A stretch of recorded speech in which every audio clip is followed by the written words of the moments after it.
بسم الله الرحمن الرحيم. السلام عليكم ورحمة الله وبركاته. بینەرانی بەڕێز و خۆشەویست، ئەم کاتتان باش. خۆشحاڵم بەوەی کە لە خزمەت ئێوەی بەڕێز و خۆشەویستدام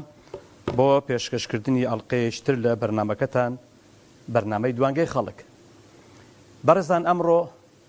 ساڵیادی یەکەم هەڵبژاردننی پەرلەمانی کوردستانە. دوای ئەوەی کە خەڵکی کوردستان و لەگەڵ هەندێک لە هێز و لایەنە سیاسیەکان ڕاپەڕینیان ئەنجامدا، ئەم ڕاپەڕینەش دوای ئەوە هات کە هێزە نێودەوڵەتیەکان سوپاکەی سەدام حوسێنیان شپڕزە کردبوو و توانای بەرگری نەمابوو بە شێوازێک، و هێزی پێشمەرگەی ئەو کاتە و خەڵکی شۆڕژێر و جەماوەری کوردستان لەم حکوومەتە هاتنە دەست و تەواوی دام و دەستگا ئەمنی و سەربازی و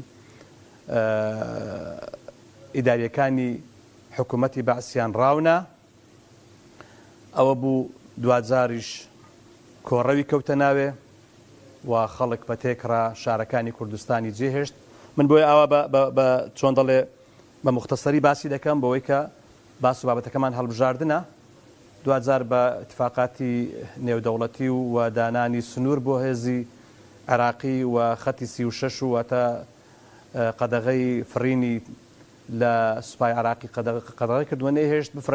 بتوانێت بێ هێرش بکاتە سەهرێمی کوردستان. دوجار بەرەی کوردستانی و کۆبوونەوە و هەروەها بڕیاردان لەسەر یەکەم هەڵبژاردننی پەرلەمانی کوردستان لە 19 پێنجی ساڵی 1992. لە ڕۆژێکی ڕێک وەکو ئەمڕۆدا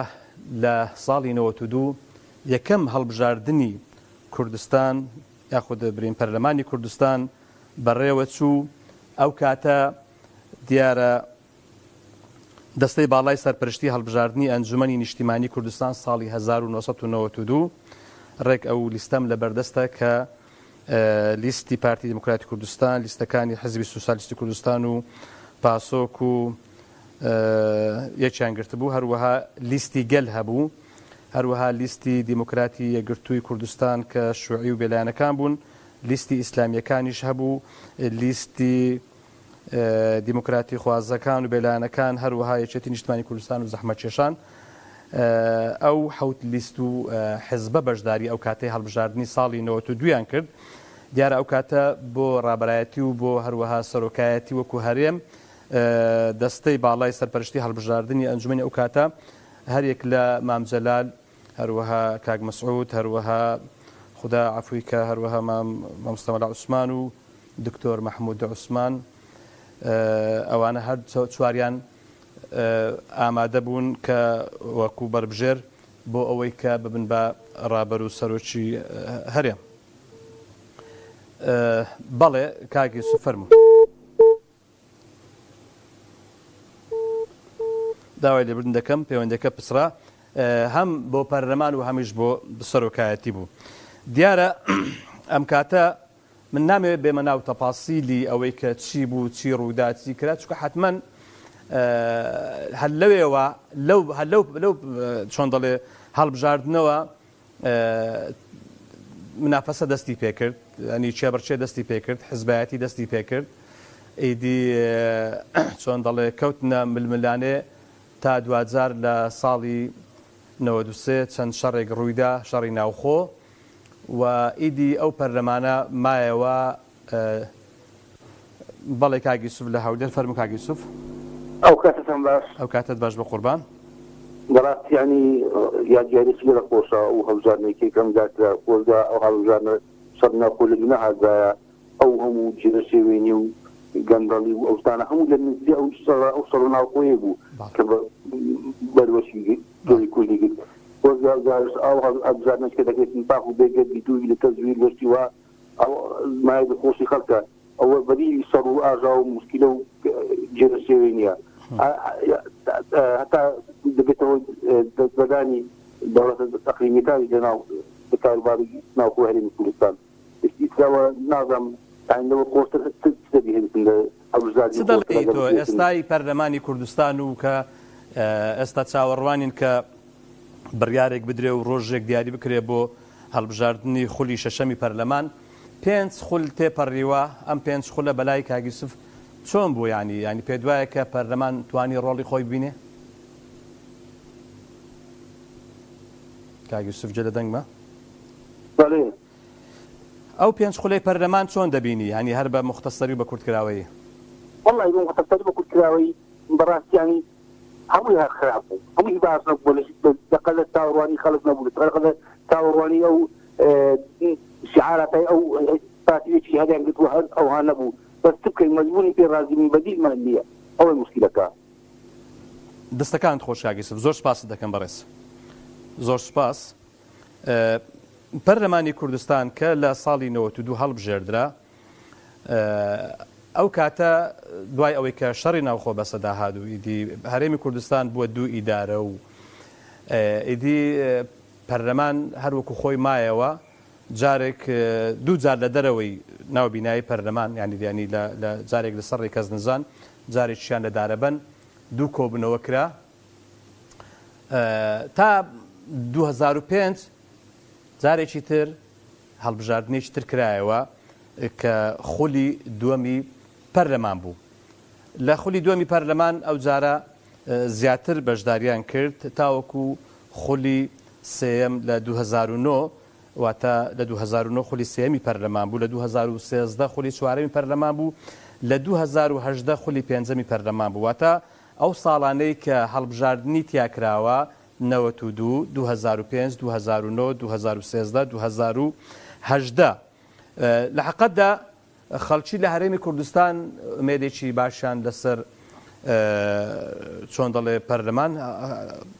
بنیات نابوو و خەڵک لە هەرێمی کوردستان پێیان وابوو دوای ئەوەی کە ڕژێمێکی وەکو سەدام و دیکتاتۆرێکی وەکو سەدام و هەروەها ئەوەی کە بە ئاگرواسن حکمی دەکردو و خەڵکی لێ ئەنفال کردین خەڵکی لێکی میاباران کردین بە سەدان و بە هەزاران خەڵکمان لێ زیندانی کراوە و هەروەها لە سێدارە دران هیچ مافێک نەبوو خەڵکێک نەی دەتوانی بە هیچ زۆرێ قسە بکە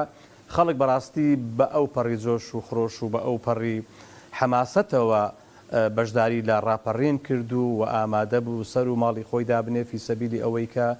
بتوانین ئێمە بە ئازادی بژین دوای ئەوەی کە دەستی ڕژێمی سەدام لەسەر ئەم خەڵکە لاچوو لە ساڵی 92 هەڵبژاردن کرا بەڵام هەوەندەی پێنەچوو شەڕێکی خوێناوی ناوخۆ دەستی پێکرد چەند شەڕێکی ناوخۆ بەڕاستی دەستی پێکرد وای کرد کە ئەم خۆشیەی خەڵک ڕەغمی ئەوەی کە خەڵک بەڕاستی لە وەزعێکی خراپی دوو ئابلوقەی ئابووری دابووین ئێمە عێراق بە کۆی گشتی لەژێر ئابلوقەیەکی ئابووری نێودەوڵەتی دابوو و ئێمە وەکو هەرێمی کوردستان هەم ئەو ئابلوقەیەمان بەسەدا سەپێنرا و بە هەمان شێوە ڕژێمی بەعسیش ئابلوقەیەکی تری بەسەدا سەپاندین خەڵکی کاکاروان لە هۆڵەندا سڵاوی خوارد لێبێ سڵاوی خوارد لە تۆ لە جەناب مامۆستاژیان لە هاوکارەکان دەکەم کاکاروان چیت لەبیرە لە ساڵی 92 ئەو کاتێک کە یەکەم هەڵبژاردننی پەرلەمانی کوردستان کرا تەمەنت چەند بوو و ئەو کاتە چی هیوایەکە دەخواست خەڵک ئەو هیوایەکە هەیبوو ئەو ئاواتانی کە هەیبوو ئەو حەز و خولیایی کە هاتە دی وەڵا ئەو کاتە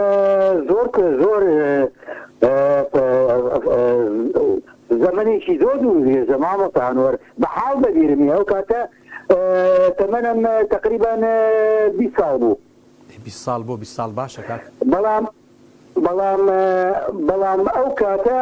مامۆستانوەر ئەگەر لەبی ئەو وەکو بیرەوەری باش بیرم نەماوە بەس هەر نەهامەتی بوو کاتێش هەر شەڕی ناخۆی دروست کرد و 50 بە 50 دا مەزران ئەنجا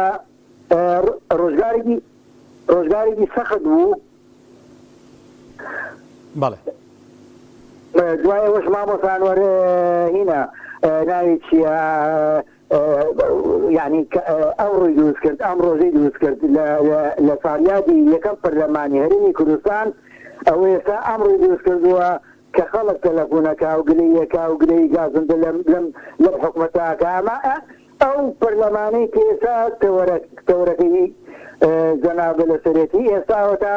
کەسێکی بەڕێزی وەکو مامجەوهەر لێرە ڕێزسڵام بۆ هەیە لە کۆیە ئەوەتا مافی خۆی حەقی خۆی چەند ساڵە خزمەتی کردو چەند ساڵە پێشمەرگایەتی کردووە هیچ حسابێکی بۆ ناکەن و هیچ ئاوریێنانەوە معنی لەمەو کابرایە لەوانەیە مزەحی بوو بێ لەو کاتەشە لە کاتی خۆشیە و لەو کاتەشە لە نەوە دووشە ئەمانە بەرهەمی پەرلەمانی ساڵی 1992 بوو. ئێستا ئەگەر بپرسی یاخوا بگەڕێتەوە ئەو ڕۆژێ یاخوا ئەو ڕۆژ نەگەڕێتەوە شکا ئەم ڕۆژی دروست کرد ئەوە تا مامەسان وەرە هیچ بەرچاوڕۆنیش نییە. ئایا وەکو ڕۆژنامەنووسێک ئایا ئەم هەڵبژارنەی داهاتوو کە کابینەی نۆ دەمێکە بێحساب و بێکتاب و شەرعێتی نەماوە شەرعێتی لەدەستداوە ئایا تۆ بڵێ جارێکی کە پەرلەمان دروست بێتەوە و لەسەر ئەساسی ئەو پلوپایانەی کە ساڵی ڕابردوو جەناب باسەکە لە بەرنامەکەیە مثل مراحل تێپەڕی و حیزبایەتی بوو هەندێک حیزب دەستی باڵایان هەبوو کارێکی وایان کردو کە پەرلەمان هەیبەت و خەڵک متمانەی پێ نەمێنێ ئێمە لە بیرمان ناچێت مامەسان وەر کۆمەڵی خەڵکی بە ئەزمون و بە ئەدەب لە بیرمان ناچێت کە کارتۆران حەسانەی لەسەرایەوە دەرگای پەرلەمان داخرا يعني أما همون إني أو روزگاره بو كنودو أم روزگاری بو يمزوز كرد بداخوا يستاجوتا كومل كس سرگردان و ماویران و بكسابت و بحال و بمالبون من ليرة ولا رجعت جنابت وصلاورز ميبو مام جوهر صلاورز ميبو حكاك عمر رشيد اللي كدياني صلاورز ميبو كالطولا معنا إنساني كربورن حق عوراني بديته ولا هي عوراني دستكان خوش دستكان خوش كاروانشان كم حكمته هيك شيء بو أمي لتنكر موقو كاتش ما مصان ويكشي كماوا بيرم ماوا كاتي بانجا لو كاروان كاتي بانجا بوي وادلم داوي بردن دكم باش زور داوي زور سپاس دكم قرباني توم برزي دواي بانج دقرمو برزا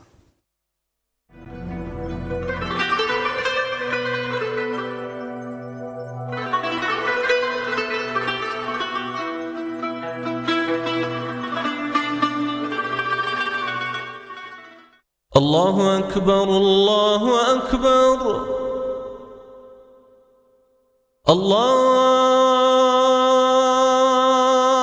الله أكبر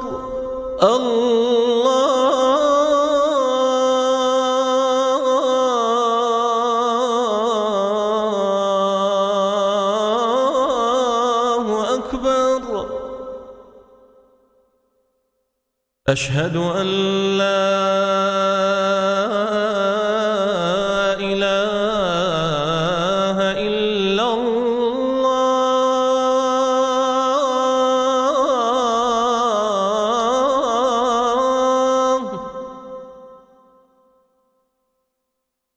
أشهد أن لا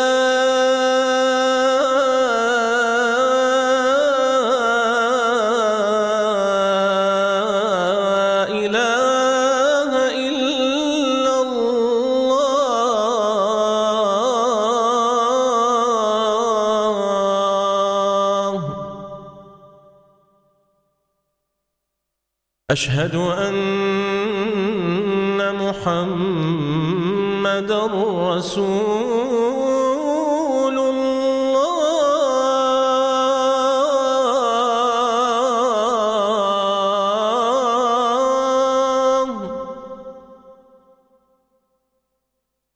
أشهد أن محمدًا رسول الله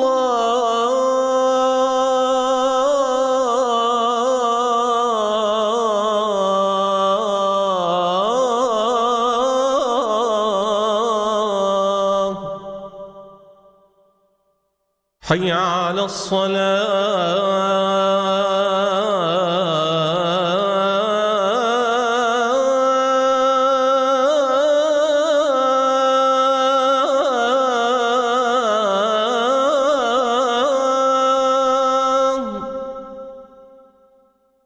حي على الصلاة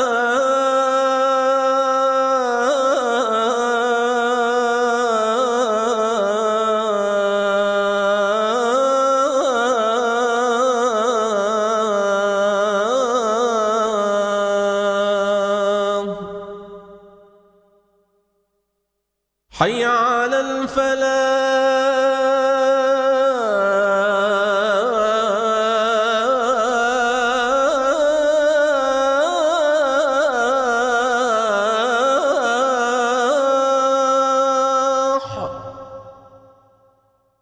حي على الفلاح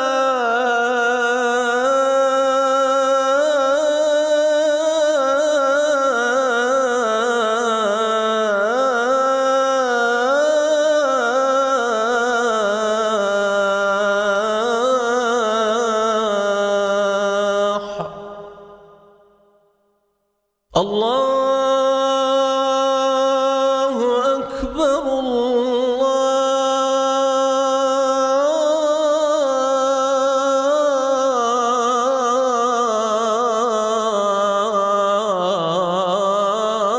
الله أكبر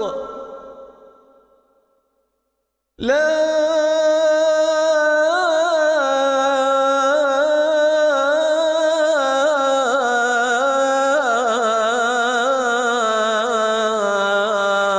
إله إلا الله. اللهم رب هذه الدعوة التامة والصلاة القائمة آت محمدا الوسيلة والفضيلة وابعثه مقاما محمودا الذي وعدته.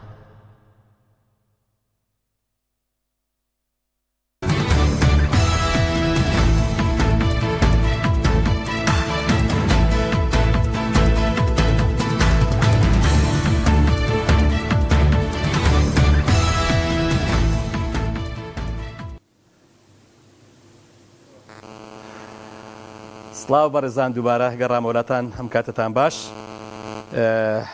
باسمان لە پەرلەمانی کوردستانە کە ئەمڕۆ یادی یەکەم هەڵبژاردننی پەرلەمانی کوردستانە و دەمانەوێت بزانین ئێوە چی دەڵێن لەم ساڵیادا. کاک پۆڵە سڵاوی خوا دەبێم کاتت باش. خوا لە برای بەڕێز لە بینەرەکان لە کارمەندەکان کاگەنوەر. کاک پۆڵە گیان سوپاس بەڕێوان. کاک پۆڵە ئەمڕۆ ڕۆژێکە یادی یەکەم هەڵبژاردننی پەرلەمانی کوردستانە کە جەنابتان نازم کاک پۆڵە تەمەند هەیە؟ بەڵێ بەڵێ بەشدار بووین بە خۆشحاڵیەوە. بەڵێ بە خۆشحاڵیەوە. ئەو خۆشحاڵیە تا ئێستا ماوە؟ ئەو خۆشحاڵیە کە کوردین ماوە، بەڵام ئەوانەی کورد نین، ئەوانەی کورد نین ڕێزم هەیە، ئەوانەی نامۆن کاکە ئەنوەر، ئەوانەی نامۆن بە خوێنی شەهیدان، ئەوانەی ئارەقیان لە پێناوی کوردستان نەڕشتووە، ئەوانەی سەرسامن بە شێخەکانی عروبە لە کەنداو لە تکریت لە بەعاد، ئەوان بەلایەنەوە گرنگ نییە.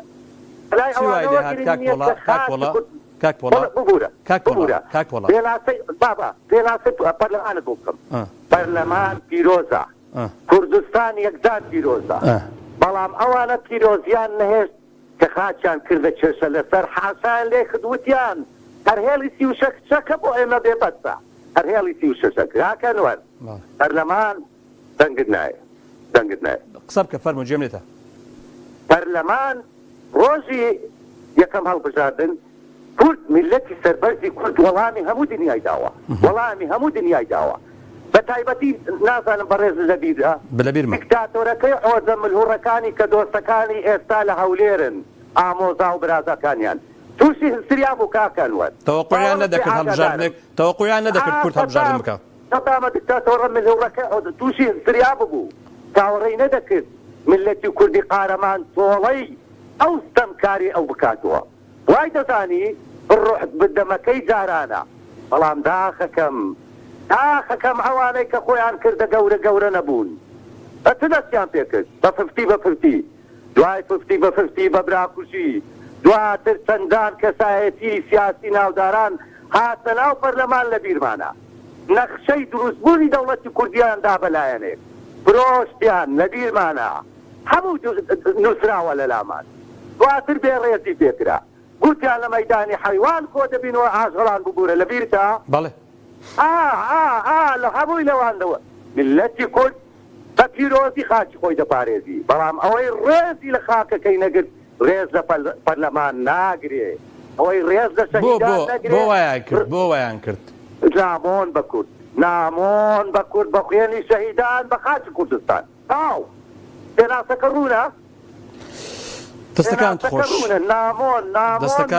دەستەکانت خۆش کاک پۆڵاجیان زۆر سپاس ببوورە بەڵێ ئێستا چییە ومێت ماوە یان نا ئەوەیە بوویتە دووبەرە ئەرێکیان لەبەر ئەوەی تووشی نەهامەتی بووە دادگای فدرالی تەشبیه نەبێ کردووە بە مەی بڕا کردووە داسم عبودی کردووە بە نوێنەر داسم عبود لە بەغدا دادگای لەبەر چێ لەبەر بێ کەسی لەبێ بێ سەرکردەیی لەبەر بێکەورەیی بەرتەوازایی بەردەوامە دووکایەتی بەردەوامە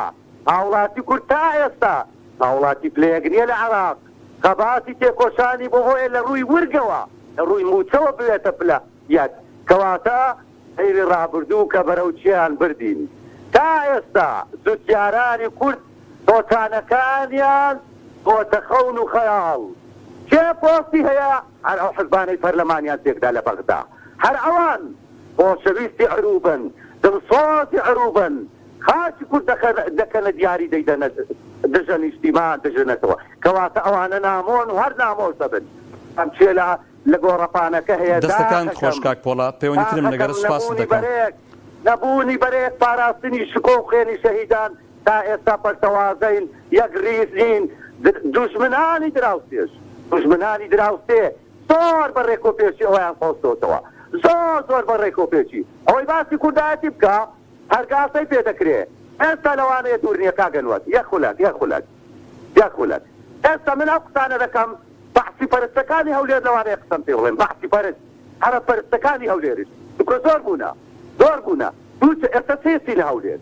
کورد و نیشتیمان پەروەرە چینی یەکەم عەرەب پەرستەکان چینی دووەم بەحسی پەرستەکانی چینی دووەم ئێستا ڕقیان لە قسەکانمە دەوان دەڵێن کاکە خاکتیە نیشتیمان چیە شەهیدە دۆلار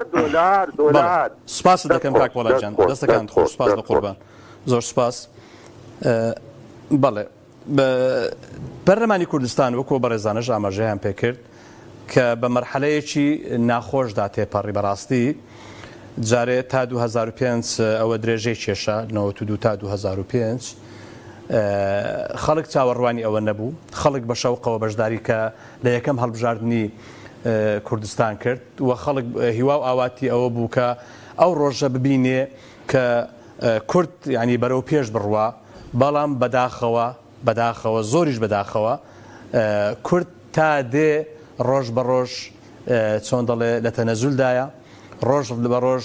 ینی خەون و خەیاڵەکان و ئاواتەکانی ئەو خەڵکە ینی نایەتە دی و بەڕاستی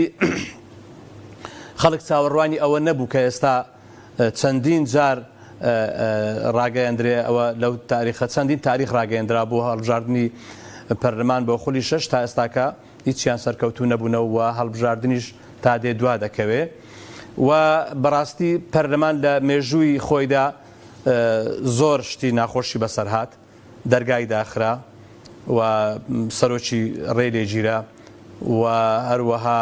شەڕ لە ناوی ڕوویدا یعنی بەڕاستی بەداخەوە خەڵک قەت چاوەڕوانی ئەوە نەبوو کە ئەم پەرلەمانە بەو شێوەیە لێبێ پەرلەمانی کوردستان بۆی کە خەڵکێک ئەگەر ئاگای دار نییە و شارەزان نییە پەرلەمانی کوردستان پێکاتووە لە سەرۆکی پەرلەمان لە جێگری پەرلەمان لە سکرتێری پەرلەمان پەرلەمانی کوردستان جاران سەرۆکی بەڕێوەبەری دیوانی هەبوو بەڵام ئێستا سەرۆکی دیوانی هەیە جێگری سەرۆکی دیوانی هەیە لە چەند بەش پێک هاتووە هەروەها وەکو ئەوەی کە پێوەستە بە ئەندامانی پەرلەمان و کاروباری پەرلەمان ئەوەیە کە 19 لێژنەی هەمیشەیی هەیە پەرلەمانی کوردستان ئەو لێژنانش لێژنەکانی یاساییە لێژنەی داراییە لێژنەی پێشمەرگەیە لێژنەی ناوخۆیە لێژنەی پەروەردە خوێنی باڵایە لێژنەی تەندروستیە لێژنەی شارەوانیە لێژنەی ڕەوەندی کوردیە لێژنەی ناوچەکانی دەرەوەی هەرێمی کوردستانە لێژنەی مافی مرۆڤە لێژنەی هەروەها شارەوانیە لێژنەی ئەوقافە ئیدی ئەو لێژنانەی کە لە پەرلەمان هەیە هەموو ئەو لێژنانە بەڕاستی لە هەموو ئەو خولانەی کە تێپەڕیا دەبایە بەڕاستی ئیشی باشتر بکەن، ئیشی چاکتر بکەن بۆ خەڵک. ناکرێ ئێمە زەربێک بەسەر پەرلەمان دابینین بڵێن پەرلەمان هیچی نەکردووە، بەڵام دەکرێت بڵێن بەڕاستی کەمتەر خەم بوونە، دەکرا باشتر بە ڕۆڵی زیاتر بە پەرلەمان بدرا، باە پەرلەمان بیتوانی باە بە فعلی چاودێرێکی کارا باە بەسەر حکوومەتەوە لە ساڵی 2014 تاوەکو ئێستاکە بودجە نەهاتوتە پەرلەمانی کوردستان و هەتا ئێستاکە حکوومەت بەڕاستی ئێستاکە حکوومەتێکی کاربڕێکەرە و خەڵک چاوەڕوانە کە خۆلی شەشەمی پەرلەمان ئەنجام بدرێ و خەڵک بچێت دەنگ بدا، بەڵام دەبینین تا ئێستاکە ئەم بابەتە هەر لە ژێر مشتومڕ و هەروەها چێبەرچەیەکی خراپی ئەم دوو هێزەی کوردستانە کە بەداخەوە ئەوەش وای کردووە خەڵک ئەنی دڵتەنگ بێ و خەڵک بەڕاستی سارد بێتەوە لە زۆر شت. زۆرێک پێیان وایە کە ناکرێ ئەوەی کە ئێستا ڕوودەدا بەڕاستی لەسەر حسابی خەڵک بێ، چکە خەڵک کە بە شەوق و زەوقەوە ئەوەی کە بیری بێتن، ئەوەی کە لە بیری مابێ بەڕاستی یەکەم پەرلەمان یەکەم هەڵبژاردننی کوردستان کە لە ڕۆژێک وەکو ئەمڕۆدا بوو کە 95 ساڵی 92 بوو، خەڵک ئەوەندە تامەزرۆ بوو، خەڵک ئەوەندە بە حەزەوە بە شەوقەوە بەشداری ئەم هەڵبژاردنەی کرد، چکە ئەم هەڵبژاردنە ڕێک ئەو هەڵبژاردنە لەگەڵ چیمیابارانی هەڵەبجە 4 ساڵی فەرق بوو. لەگەڵ چیمیابارانی ئەم هەموو شوێنانی کوردستان ئەنی زۆر بینیان زۆر نەبوو بە حەقەت. ینی ئەم هەڵبژاردنەی ساڵی 92 هەڵبژاردنێک بوو دوای نەهامەتی و نسکۆ و کارەسات و چیمیاباران و دەردەسەری بەسەر ئەم میلەتە دروست بوو. خەڵک بە حەزەوە بەڕاستی بەشداری هەڵبژاردننی کرد، بەڵام ئەوەندەی پێ نەچوو ئەویش بوو بە 50-50 واتە 50-50 لە بینی خۆیاندا بەشیان کرد و هەروەها شەڕێکی خوێناویشیان لە بەرپا بوو. خەڵکێکی زۆر بەڕاستی بەداخەوە ینی چۆن دەڵێ بوونە قوربانی حەز و ئارەزووی هێز و لایەنە سیاسەکانی کوردستان، وای کرد کە ئیدی خەڵک هەرچەندە هێشتا خەڵک ئومێدێکی هەبوو دوای ئەوەی کە سڵحێک کرا و یاخود با بڵێن ئاشتەواییەک ڕوویدا لە ساڵی 98 ئیدی لە 98 تاوەکو 2005 بارودۆخەکە بە شێوازێک لە شێوازەکان هێور کراوە. طبعاً ئەو کاتە لە سەدەستی ئەمریکا مالدین ئۆلبرایت بوو ئەگەر هەڵە نەبم وەزیری خارجیە و کاتەی ئەمریکا لەوێ پێکاتن و تا ساڵی 2005 بارودۆخەکە باش هێور بوو و ئینجا هەڵبژاردننی خولی دووەمی پەرلەمان دەستی پێکرد. دوای هەڵبژاردننی خولی پەرلەمانیش ئەوە بوو کە لە ساڵی 2009 خولی سێمی پەرلەمانی کوردستان بوو، لە ساڵی 2013 خولی چوارەم و لە ساڵی 2018 خولی پێنجەم ئەنجام درا. بەڵام لە 2018ەوە تاوەکو ئێستاکە ئەمە چەند ساڵە و بۆ 6 ساڵ زیاتر دەڕوە، واتە خۆی خولی پەرلەمان بەخۆی 4 ساڵە کەچی تا ئێستاکە هەڵبژاردننی پەرلەمانی کوردستان ئەنجام نەدراوە. ئەوەش ڕێک ینی ڕاستەوخۆ کاریگەری خراپی دەبێت لەسەر هەرێمی کوردستان، لەسەر سیاسەتی هەرێمی کوردستان، لەسەر ئابووری هەرێمی کوردستان، لەسەر پێشکەوتنی هەرێمی کوردستان. ناکرێتەوە ینی حکوومەتێکی هەرێمی کوردستان هەبێ کابینەی نوێم بێ لە 2014ەوە لە حکوومەتەکانی پێشووتر تاوەکو ئێستا بودجە نەچۆتە پەرلەمانی کوردستان و خەڵک نازانێت کە داهات چەندە، خەرجی چەندە، چ دەکرێت لەم هەرێمی کوردستانە. هەموو شتێک بە هەوا و ئارەزوو دەڕوا، بە یاسا ناڕوە. بۆیە بەڕاستی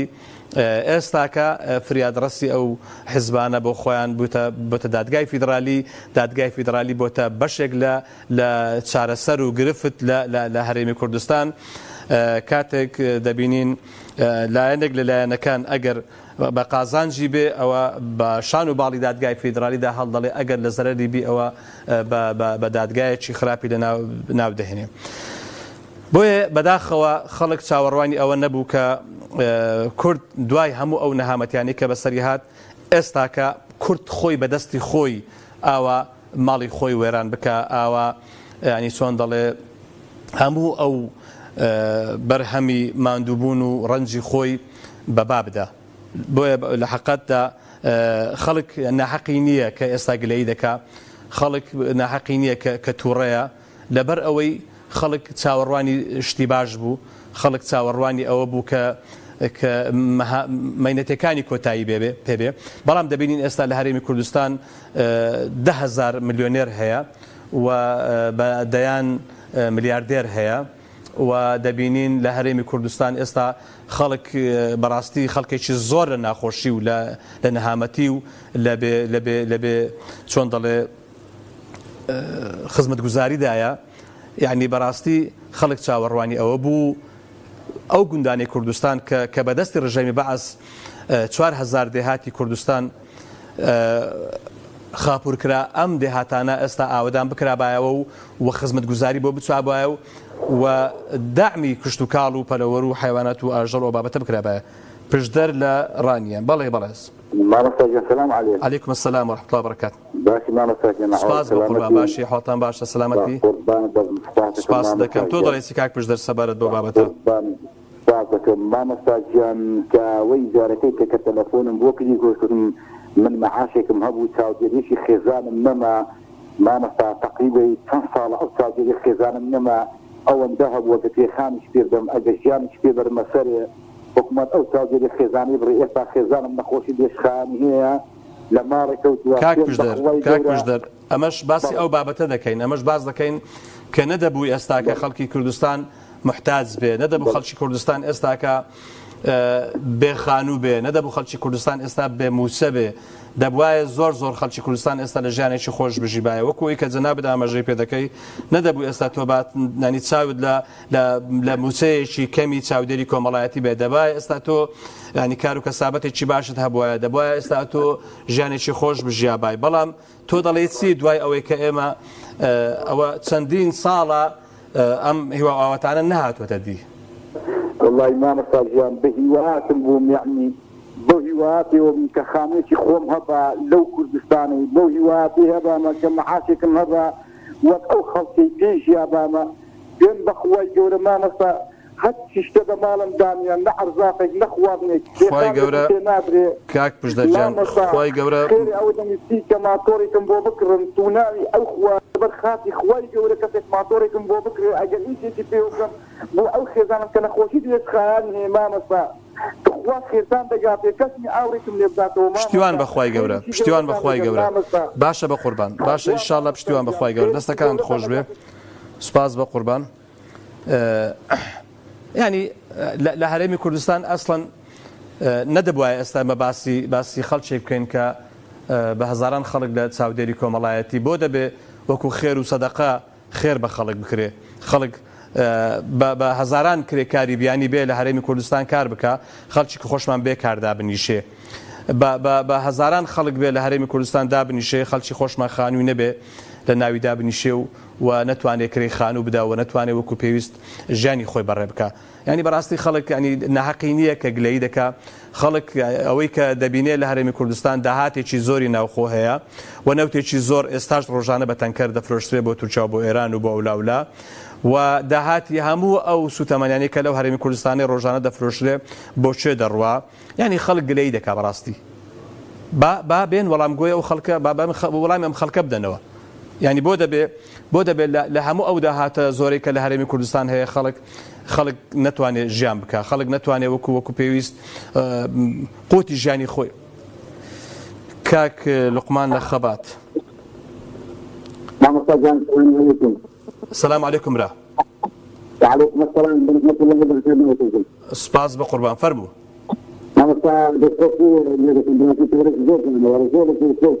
سپاس بە قوربان فەرموو.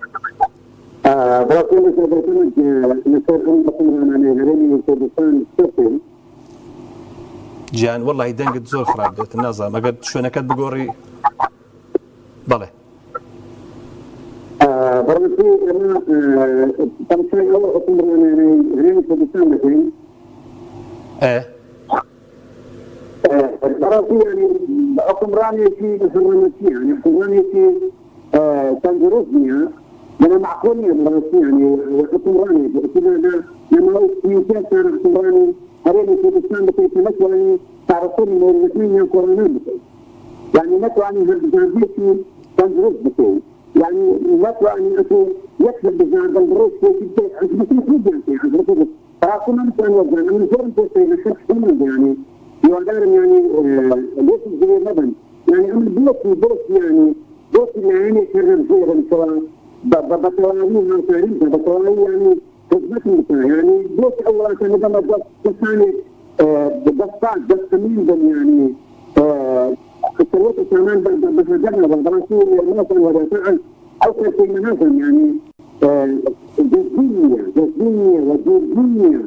يعني تعرف في جلسة عقمراني تأخذ كموة تزاني الناس اللي بتندرسوا عقمراني اللي مثل سابق تعرف من الجماعات تساني في جسفات تساني في أمين براسيل بطلاني خدمة هريني كل سنة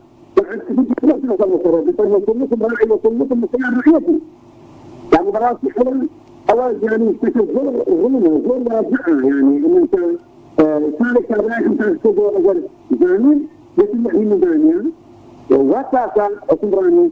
تصميمي دفت ثاني في تتكم إذا كان من جوة تجهيزهم يعني لا لكنا ضغطيكم بكلمة يعني برامسيه وأدارم تشيري مثل بسان وتعطي الثاني بس يعني خذ تاكلوا برنامج خذ تاكلوا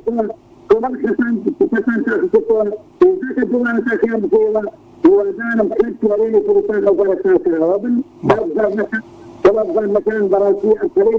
بروسيا وهو هذا لما كنت ريكا تبرر بكرو وكان كثير كردستان تاكلوا رابن وجب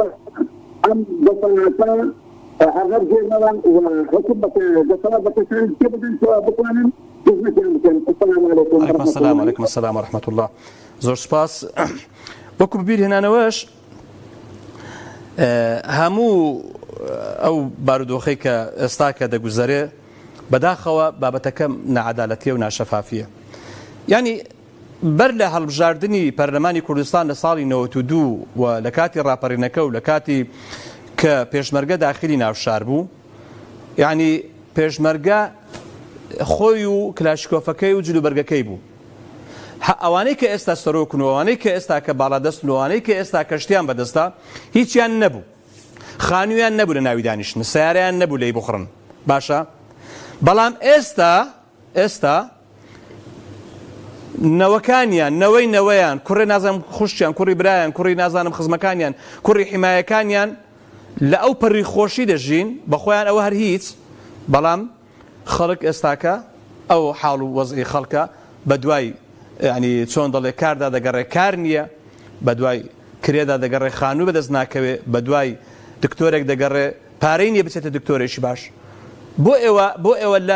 لە هیچ نەبووی بوون بەو پیاوە و بوون بە خاوەنی کۆمپانیا و بوون بە خاوەنی فڕۆکەی تایبەت و بوون بە خاوەنی ینی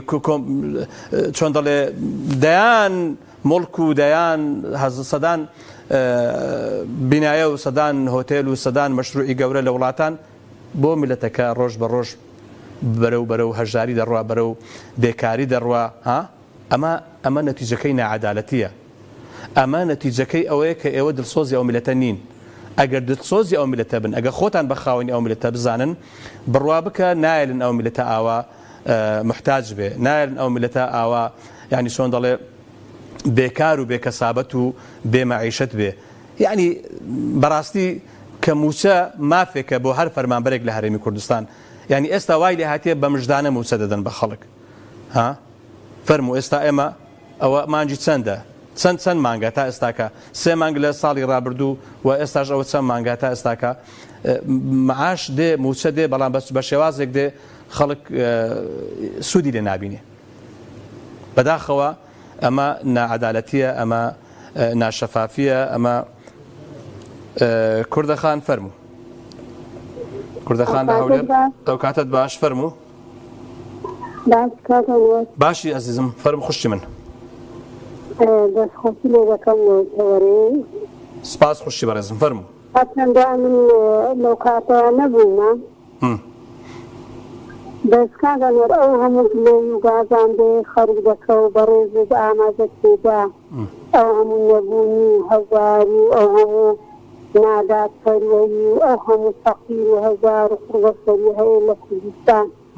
ئەم یەک یاری لە جەنابت دەکەم ئایا پارەسەرسیە کاتی ئەوەی نهاتیە واز لە گلەیدینێ